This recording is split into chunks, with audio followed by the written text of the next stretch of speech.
तो चलिए, प्रारंभिक परीक्षा की तैयारी पूरी हुई। अब हम लोग मेंस की तैयारी में जा रहे हैं।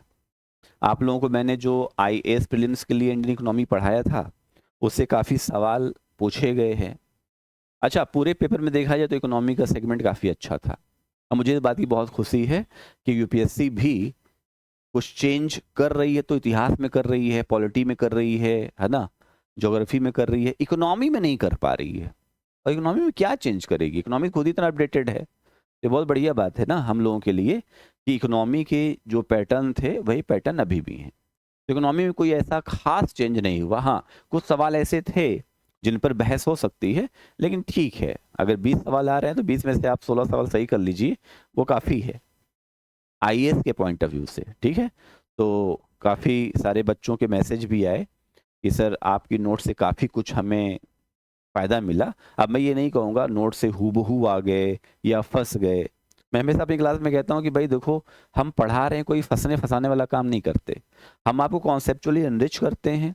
आपको हम आपकी अवधारणा को बेहतर करने की कोशिश करते हैं, जिसके आधार पर आप अपना परफ़ॉर्म करते हैं। अब पढ़ाते तो बहुत सारे बच्चों के, मगर सब बच्चे नहीं परफ़ॉर्म कर पाते ना।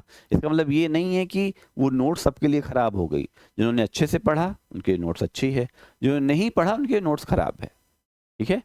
तो चलिए, इन सब बातों से आगे निकलते हैं। तो अब हम लोग जीएस थर्ड पेपर, जो आईएएस की मुख्य परीक्षा का एक महत्वपूर्ण खंड है, 250 नंबर का खंड है, और 250 नंबर के खंड में सबसे ज़्यादा महत्वपूर्ण कोई विषय है, वो है अर्थव्यवस्था। तो अर्थव्यवस्था की एक नई क्लास हम लोग प्रारंभ करने जा रहे हैं। मुख्य परीक्षा के दृष्टिकोण से आईएएस की मुख्य परीक्षा में इकोनॉमी के सवालों को लेकर के कल से डिस्कशन स्टार्ट हो रहा है, और हम आंसर राइटिंग के साथ आगे बढ़ेंगे। तो कल यानी 26 मई को सुबह 11 बजे से हम लोग की क्लास स्टार्ट होगी इंडियन इकोनॉमी की, जो जीएस थर्ड पेपर का एक पार्ट है।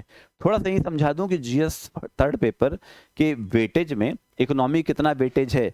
तो आप देखेंगे तो जीएस थर्ड पेपर की जब हम लोग बात करते हैं, जीएस थर्ड पेपर, तो जीएस थर्ड पेपर में एक तो आपका सेगमेंट हो गया इंडियन इकोनॉमी। ठीक है, एक हो गया हमारा इंडियन इकोनॉमी, फिर एक हमारा हो गया इंटरनल सिक्योरिटी, इंटरनल सिक्योरिटी, एक हो गया डिजास्टर मैनेजमेंट, फिर हो गया बायोडाइवर्सिटी, फिर हो गया इकोलॉजी, है ना, इकोलॉजी। फिर यहाँ पर हम लोग एनवायरनमेंट की भी बात करते हैं। एनवायरनमेंट भी काफ़ी अपडेटेड सब्जेक्ट है, एनवायरनमेंट। फिर हमारा हो गया applied current affairs, applied current affairs. कितने हो गए? 1 2 3 4 5 6 7, टोटल 7 सेगमेंट हैं।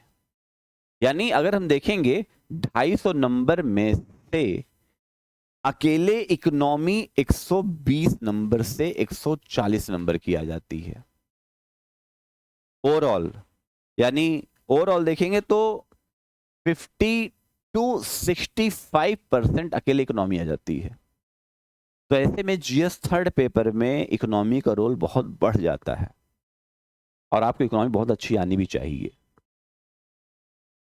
हम लोग क्लास 12 तक पढ़ा करते थे, तो हमारे सर कहते थे कि अगर किसी बच्चे को अपने सभी विषयों में से मैथ बहुत अच्छी आती है, उसका मैथ्स बहुत अच्छा है, तो अन्य विषयों को कभी भी कवर कर सकता है। वैसे ही आईएएस की परीक्षा में, चाहे हम प्रारंभिक परीक्षा की बात करें, चाहे मुख्य परीक्षा की बात करें, अगर आपका अर्थव्यवस्था, इकोनॉमी समझने की टेक्निकलिटी बहुत अच्छी है, तो आप अन्य विषयों को कवर कर सकते हैं। तो इन्हीं सब बातों के साथ आप इकोनॉमी स्टार्ट करेंगे कल सुबह 11:30 बजे से। आप कर्तव्य आईएएस के एप्लीकेशन को डाउनलोड कर सकते हैं और वहां से अपनी क्लास ज्वाइन कर सकते हैं। जो बच्चे दिल्ली सेंटर पे आकर के नहीं पढ़ पा रहे हैं या प्रयागराज नहीं आ पा रहे हैं, तो उनके लिए सबसे अच्छा है वो कर्तव्य आईएएस के एप्लीकेशन से पूरी की पूरी इकोनॉमी मुख्य परीक्षा के लिए विथ आंसर राइटिंग क्लास कर लें।